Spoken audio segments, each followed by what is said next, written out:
घर की औरत। कहते हैं ना, घर दीवारों से नहीं, उसके अंदर रहने वाले लोगों से बनता है। लेकिन क्या हो जब घर के लोग ऐसे हो? सारा दिन खाती रहती हो, सोती रहती हो, कोई काम नहीं है तुम्हारे पास। ऊपर से बहू के आ जाने के बाद तो तुम और निकम्मी हो गई हो। दिखावे के लिए हाथ में माला पकड़ ली है, बाकी कोई काम नहीं करती। अरे कैसी बात कर रहे हैं? अब तो बहू आ गई है, अब तो मेरी बेइज्जती करना बंद कर दीजिए। जैसे तैसे मेरी तो जिंदगी कट गई, गालियां खा खा कर। अरे उस बेचारी को तो छोड़ दीजिए।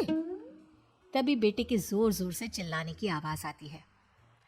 कहा था ना तुमसे रिजाइन कर दो, क्यों नहीं किया? और ये पर्स लटका कर कहाँ निकली? चलो कमरे में काम करो घर का। बहू बेटी की लड़ाई सुनकर सास ससुर बाहर आ जाते हैं। सामने खड़ी होती है नई नवेली बहू रीमा। देख लीजिए माँ जी, शादी से पहले तो मेरे माँ पापा के सामने कहा था कि शादी के बाद नौकरी करने देंगे, लेकिन अब क्या कह रहे हैं? तो तुम माँ जी को क्यों बोल रही है बहू? अब उसका मन रहा होगा, अब नहीं है। पर पिताजी, उसके मन से मेरा करियर तो नहीं चल सकता ना। ससुर को बहू की बात पर गुस्सा आ जाता है। वो बेटी की तरफ देखता है। पापा से जबान लड़ाती है, रुक। ये बोलकर वो पत्नी को खींचकर कमरे में ले जाता है और बंद कर देता है। ये सब देखकर सास दुखी हो जाती है। पति के जाने के बाद सास बेटी से कहती है, देख बेटा, अब जमाना कुछ और है। तेरे पिता ने घर में औरतों की कद्र नहीं की, लेकिन तू ऐसा ना बन। शहर की समझदार पढ़ी लिखी लड़की से शादी की है तूने, उसका ख्याल रखा कर, तमीज से पेश आया कर। जा, बहू को कमरे से बाहर ले आ। लेकिन बेटा नहीं मानता और बहू कमरे में सारा दिन बंद रहती है। शाम को बेटा बाहर जाता है कि सास चाय और बिस्कुट लेकर बहू के कमरे में जाती है। बहू बेटा ये ले, चाय पी ले। रो रो कर कैसी शक्ल बना ली है बेटा। माँ जी, ये कैसे लोग हैं? आप कैसे मैनेज कर रही हैं? ऐसे थोड़ी ना होता है माँ जी। घर की औरतों को तो पिताजी और ये इंसान समझते ही नहीं। क्या करूं बेटा, मैंने तो जैसे तैसे सह लिया, लेकिन तू ना सहना। दोनों बात कर ही रहे थे कि ससुर आ जाते हैं। अच्छा, तो अब बहू को भड़का रही हो?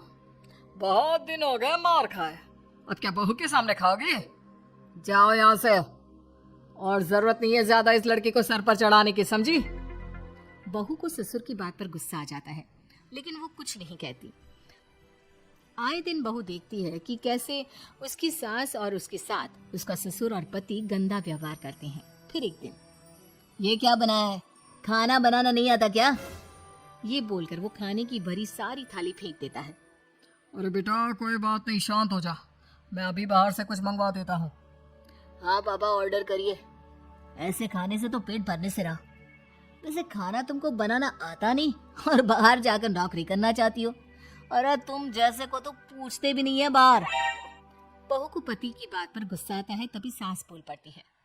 तेरे से ज्यादा पढ़ी लिखी है, वो तो तूने इसे कहा था कि तू नौकरी करने देगा तो तुझसे शादी कर ली, वरना ना ही करवाते इसके माँ बाप तुझसे शादी इसकी। और कमाती भी ये तेरे जितना ही है बेटा। बहू हैरान रह जाती है कि जो सास खुद के लिए एक बार भी खड़ी नहीं हुई, वो उसके लिए बेटे को भी भला बुरा सुना रही है। उसकी नजर में सास की इज्जत और बढ़ जाती है। वो सास को देखकर ये सब सोच ही रही थी कि उसके कान में एक जोर से चांटे की आवाज आती है। किसको किसको मार पड़ी? वो देख ही रही होती है कि उसकी नजर जमीन पर बैठी सास पर पड़ती है। अभी तो धीरे से मारा, फिर जुबान खोली ना तो ऐसा मारूंगा कि कान के पर्दे फट जाएंगे। सास रो रही थी। बेटा और पति वहां से चले जाते हैं। पिताजी अच्छा किया माँ को जोर का चांटा लगाकर, आगे से जबान खोलने से पहले 4 बार सोचेंगी। बड़ी आई। दोनों हंसते हुए वहां से निकल जाते हैं। बहू सास को उठाती है और पानी देती है। मैंने ये दिन रोज देखे हैं बहू, लेकिन तू नहीं सहना। तू अपना जीवन अपने अनुसार जीना। शादी के वक्त मैंने तेरी माँ से बात करने की कोशिश की थी, उन्हें बताया था, लेकिन वो नहीं मानी। बहू सास को पकड़कर रोने लगती है। वो इसलिए नहीं मानी क्योंकि वो मेरी सगी माँ नहीं है। माँ जी, जिस तरह से आप मेरे लिए खड़ी हुई है ना, मेरी माँ भी नहीं हुई। बेटा मैं तेरा भला चाहती हूँ, तू नौकरी इस घर में रहकर तो नहीं कर पाएगी। एक काम कर, इस घर से चली जा, पैसे कमा और खुश रह। माँ जी, हो सकता है कल तक मैं आपके इस फैसले को मान जाती, लेकिन आज नहीं। माँ जी, आप यहाँ इस नर्क को झेलें और मैं आपको छोड़कर चली जाऊं? नहीं, कभी नहीं। अगले रोज, सुनिए, वो क्या है ना, मुझे कुछ कपड़े और गहनों की जरूरत है, तो जरा पैसे दीजिए ना। अब आप घर के मर्द हो तो पैसे तो आपसे ही मांगूंगे ना। बुरा तो नहीं लग रहा ना आपको? नहीं नहीं, बुरा क्यों लगेगा। ये लो कार्ड, कर लेना शॉपिंग। अगले रोज, बिजली का बिल आया है 10,000 का, भर दीजिएगा। इतना बिल कैसे आ गया? बेटा वो क्या है ना, सारा दिन बहू घर में रहती है तो कमरे में एसी और टीवी चलता रहता है। अब कम से कम बाहर जाए तो 4 पैसे कमा कर लाए। लेकिन हम लोगों को थोड़ी ना औरत की कमाई खानी है, वो तो मर्द ही करता है ना। पति पर्स देखता है और फिर हाँ माँ, ठीक बोल रही हो। खैर चलता हूँ, ऑफिस का वक्त हो गया है। पति ऑफिस से पिता को फोन करता है।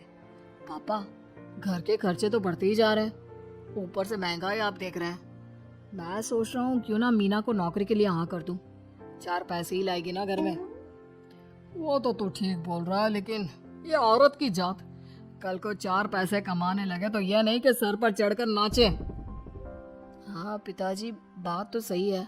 वो तो आप है जो माँ को मुट्ठी में रखा है, वरना मेरी वाली तो। खैर सोचते हैं इस बारे में। शाम को पूरा परिवार साथ बैठा होता है। वो कल पनीर की सब्जी बनानी है तो थोड़े पैसे देकर जाना। और हाँ, कीर्तन भी रखा है संडे को, उसके लिए सामान की लिस्ट बना दी है, ले आना।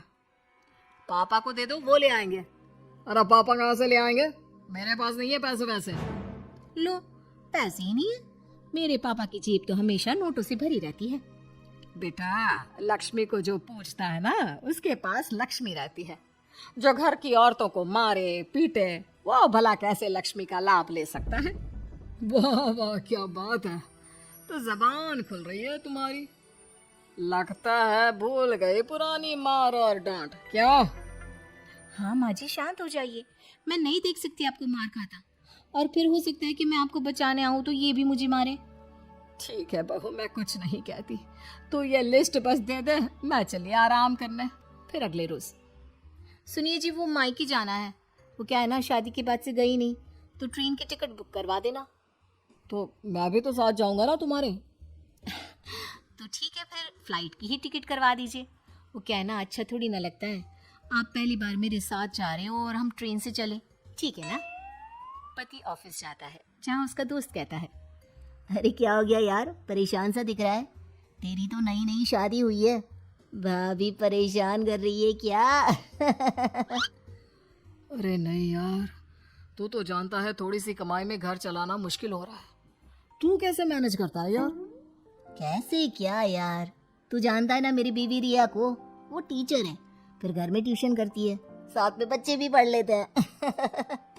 यार, घर नाम की गाड़ी दोनों पहियों के साथ चलने से ही चलती है। वो भी कमाती है और मैं भी, और चल रहा है घर बस। पति को दोस्त की बात समझ में आती है, लेकिन पिता का ज्ञान कैसे भूल सकता था। वही कल को सर पर चढ़कर नाचने लगी तो। शाम को घर आता है, जहाँ उसकी बुआ और उसका बेटा बैठे होते हैं। अरे आ गया लल्ला, कैसा थका थका सा लग रहा है, सब ठीक है ना? नमस्ते बुआ, कैसे आना हुआ? कैसा है रमेश? भाई को तो भाई की याद ही नहीं आती। अरे नहीं नहीं भैया, याद नहीं आती तो यहाँ कैसे आता? ये लीजिए मेरी शादी का कार्ड, जरूर आना। पति कार्ड खोलता है। डॉक्टर रश्मि। अरे वाह, तेरी होने वाली बीवी डॉक्टर है। और क्या भैया, आपकी बीवी इंजीनियर तो मेरी डॉक्टर। तभी वहाँ सास आ जाती है। अरे जब घर में ही बिठाना है बेचारी को, तो काहे का इंजीनियर है, तो काम वाली ही घर का काम करती है और आ रहा है। इतनी पढ़ी लिखी लड़की को घर पर क्यों बिठा रखा है? अरे बहू, कहीं झोला चाप डिग्री तो नहीं लेकर आई है? पत्नी की बुराई सुनकर पति को गुस्सा आता है। नहीं बुआ, यूनिवर्सिटी टॉपर है मेरी मीना, और हाँ बड़ी कंपनी में काम भी करती है। बस शादी के बाद कुछ महीनों की छुट्टी ली थी, अगले हफ्ते से ऑफिस शुरू हो जाएगा। क्यों मीना? तभी ससुर आ जाते हैं। हाँ, लेकिन फिर घर का काम कैसे होगा, और पैसे कमाने लगेगी तो सर पर। पिता की बात पूरी नहीं हुई कि बेटा, सर पर चढ़ने का हक है उसका पापा, पत्नी है वो मेरी, यानी मेरे घर की रानी। और रानियां तो सर का ताज होती है। क्यों मीना? मीना पति की बात सुनकर शर्मा जाती है। वाह बेटा, तू सही समय में समझ गया कि औरतों की इज्जत करने वाले घर में शांति और लक्ष्मी का वास होता है।